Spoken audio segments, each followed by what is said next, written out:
Good day, MSU Naawan. So I am Christian Roy Ratano, your host for today. And today we are going to interview an elderly woman or man for us to know the history of education.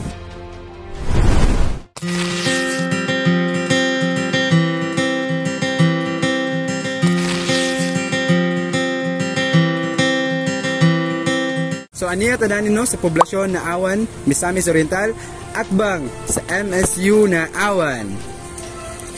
So aniya tadani ilang nanay Arian Taylor Shop. Siya ang atong i-interview karon matod para sa educational history. So may odto na no. Ano sa tong ngalan na? Ayen, Rayon. Pila atong edad na? 60 na. 60 years old. So unsa man imong gikabisihan sa imong kinabuhi pud nay karon? Ano pangwarta? Unsa man nya klase nga pagpangwarta May salon og kani panahi. Kanang manahi ay kanang magtahi og mga sanina, inana. So deliver pag pana kung bana, masayro nga na. Ang pinakauna nga question ako dani is unsa ka tama na eskwela? Elementary. So unsa man imong mga experience ato nay kanang sa elementary nimo nga pag-eskwela? Kalisod.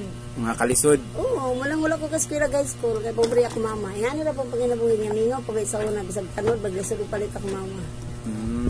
Sa kato nga panahon na sa elementary ninyo, unsa may gina-focus nga ginatudlo gyud? Kanang pamatasan nga makabalota. Okay. Moral. Humanta, pero bisag unsa na to paningkamot sa eskwela kung walay ginikanan magsuporta, walay kwarta, dili kita kauman. Mag-eskwela mi ang among sinilas light color, isa pula, isa blue. Manangkong ko para makapalit og papel, lapis, ingana. Muna kapoy permi. Sa kanang panginabuhi na mismo, kanagtudlo ba sa elementary o kanang panginabuhi na gyud?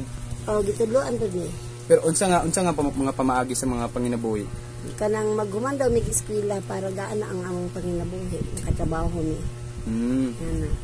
Sa elementary na, unsa man yung mga klase nga trabaho? Tudlo ba ni nga kaning pagpanahi sa buhok nga tudlo ba na siya dito or kaning salon wala ang kaning panahi na kanam ni sa HA. Okay. So kaning pagpanahi na gyud ni siya.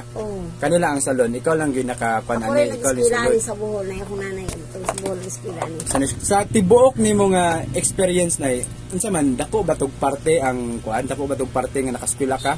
Although elementary tuod siya taman pero dako ba to siya nga parte sa imong kinabuhi? Dako na kayo doy. Dako na kayo siya. Kay ngano bisag nga ni ko karon elementary ra ko. Ug sa akong paningkamot wala ko mag-ininog na rat diba? Kanang nay maginulawon. Paningkamot ko nang apply ko sa TISDA nahimo kong trainer sa TISDA sa Kidney. Nagali ko kanta rin din sa kanta ba ko? As we have unraveled the educational history of Nanay Arian, we witnessed how she faced many challenges in her studies. Despite the lack of financial support, she was able to finish her elementary education, which built the foundation of her knowledge in establishing her own business, the Arian Tailoring and Salon. The basic lessons she learned in tailoring gave her hope to start a small yet elegant tailoring shop.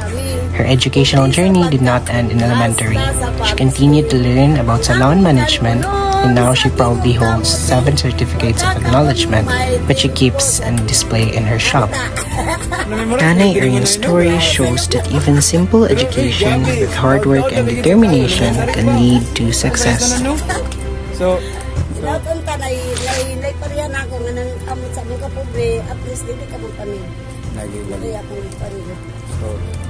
sumaot na no, thank you kayo sa imong oras. Mag-interview pag ibalik kay Bedani. Thank you na no. Thank you.